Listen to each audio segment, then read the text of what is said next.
Welcome to Pinnacle's NFL Best Bets for Week 9. I'm Anthony Bruno, joined by Scott Cullen on behalf of Pinnacle. We're coming off a decent Week 8. We went 2-2. The Broncos covered against the Panthers. The Bengals did not cover against the Eagles, but Josh Allen went over his passing yards prop. And Jaden Reed did not come through on an anytime touchdown. So we are looking for a winning week here in Week 9. So Scott, let's not waste any time. What is your first best bet on the Week 9 slate? Anthony, my first best bet, I'm going with the Atlanta Falcons at home against the Dallas Cowboys. And the line has been moving this week already. Falcons were favored by 2, minus 141 on the money line. That has already moved to a 3 and minus 156 on the money line. So obviously this is a pretty popular pick, I guess, but it's justified. I think this Cowboys team is, sort of fraudulent. There's this reputation that they spend big money. They're paying Dak Prescott, they pay CD Lamb, but they're not spending money on the rest of their roster, and it's starting to get exposed.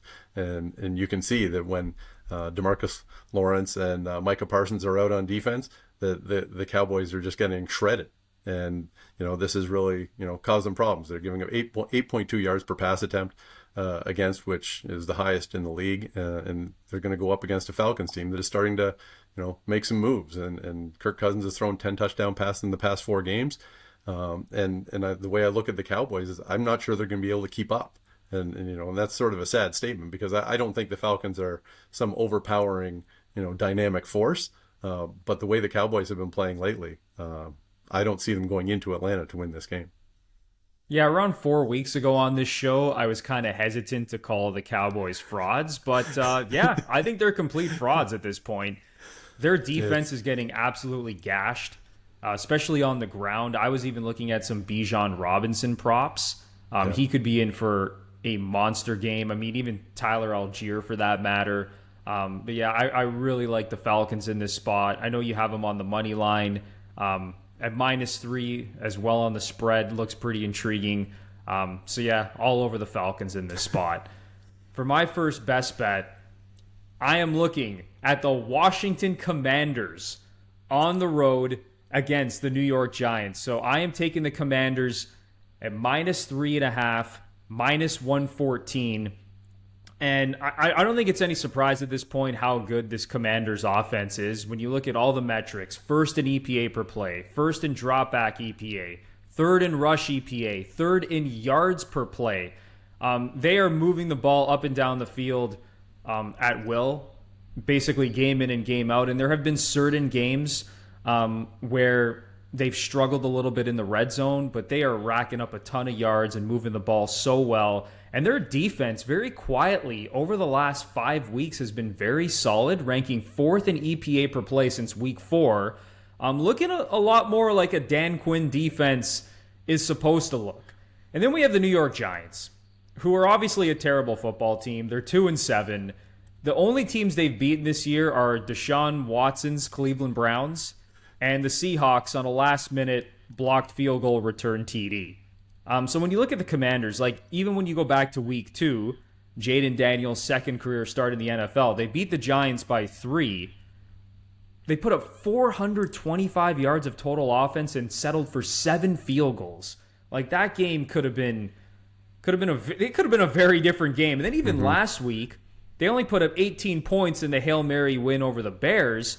But that was another game. They racked up 481 yards of total offense, kicked 4 field goals. So I think if this team is able to convert in the red zone, which I expect them to in this spot against the Giants, and I think they're going to move the ball pretty well, I think they cover this number at -3.5.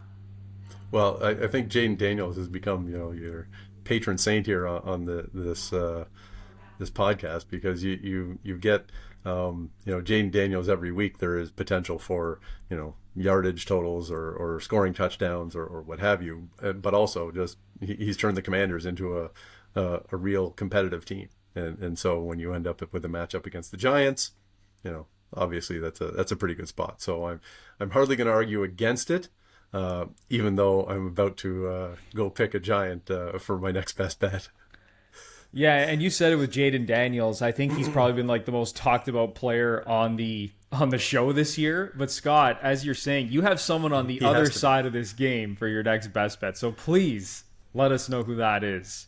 Former Jaden Daniels teammate, Malik Nabers, for the Giants. And all the points you make about the Giants are true. They are a terrible team. But the one thing they are doing is they are feeding Malik Nabers. They give him, an enormous target share. And now he only has 3 touchdowns in 6 games so far.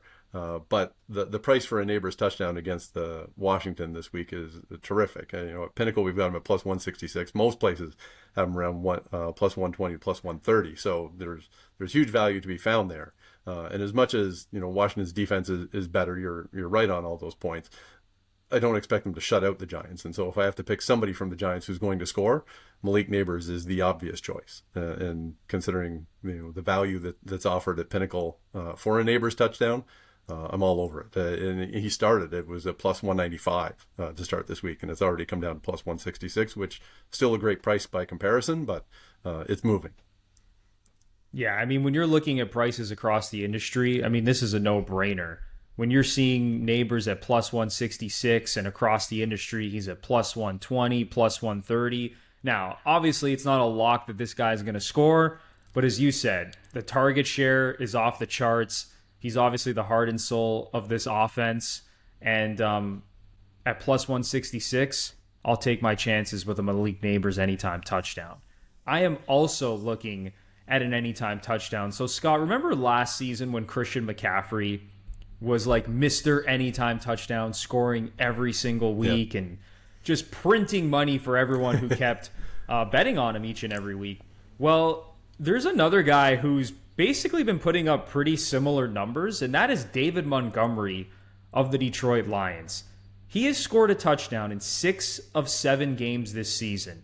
He has also scored a touchdown in 19 of 24 career games as a Lion, and that is regular season and playoffs combined. And in those 24 games, he has scored a total of 22 touchdowns. So I am taking him to score a touchdown on the road against the Packers at minus 111. This, at the time of recording, is also the best price in market. If you look across the industry, he's priced around minus 130, minus 140. At some places, I've even seen close to minus 160. Pinnacle has him at minus 111 to find the end zone. The only game that Montgomery did not score a touchdown was in Week 7 against Minnesota when he got banged up mid-game, and he was also going up against that Minnesota Vikings defense. Another stat here on Montgomery, he has 64% of the team's rushing attempts inside the 10-yard line. I know Jahmyr Gibbs is there as well. They are like easily the best 1-2 punch at running back in the league. There's a chance that Gibbs could score a touchdown in this spot as well. But I don't think that he's, I don't think he's going, I don't have a lot of fear in him vulturing Montgomery, considering how many carries Montgomery gets inside the 10 and even inside the 5-yard line. The numbers are around the same. It's over 60% of the team's carries inside the 5 as well. So give me David Montgomery to keep the train rolling here and to score another touchdown. Well, and it's funny that you compare him to McCaffrey, and because his production is so consistent and goes over, but he doesn't have the name recognition of Christian McCaffrey, right? Like when Christian McCaffrey goes on that run and the Niners are maybe a little bit more high profile, everybody is aware of Christian McCaffrey. I don't think as many people are as aware of David Montgomery, so that's probably why there's a little bit more value to be found, but he's still a good bet to score a touchdown every week. Yeah, and is Montgomery the same player as Christian McCaffrey? Well, I mean, of course he isn't. Like, he's not the pass catcher. He's not as explosive as Christian McCaffrey, but it's hard to ignore when he has scored a touchdown in 19 of 24 games as a Lion. Yeah. I mean, that's just unbelievable. All right, Scott, before we wrap up the show, I know you want to sneak in one more play on your card. We'll sneak in one. The Tampa Bay Bucs on Monday night are 8.5-point underdogs at the Kansas City Chiefs. And none of this is to suggest that the Chiefs aren't good. I mean, they're the only undefeated team in the league still. But the Chiefs seem to be okay with, doing just enough to win. This 8.5-point spread is fairly large. And you can look at Tampa Bay's, injuries in the receiving corps. Mike Evans and Chris Godwin being out is a big deal. But it's not like the Chiefs have been able to explode and bury teams for the most part. 5 of their 7 games, they have not covered an 8.5-point spread. So I sort of look at this as The Chiefs are very likely to win this game, but they'll probably win it by a touchdown and not do anything, extra to put it away. And, maybe they'll prove me wrong, but so far what we've seen from them this year is, generally they just do enough to win. And this is how this Chiefs team is built. Like, they move the ball very methodically. They're not an explosive offense. They are far from the explosive offense we saw in the past from this team. Even going back to the days of Tyreek Hill and prime Travis Kelce. Like, this is a team that runs the football, plays great defense.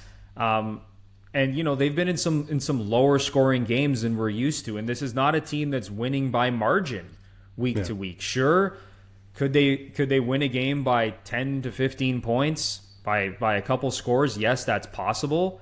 But that just hasn't been the reality for the way that they've been playing this season.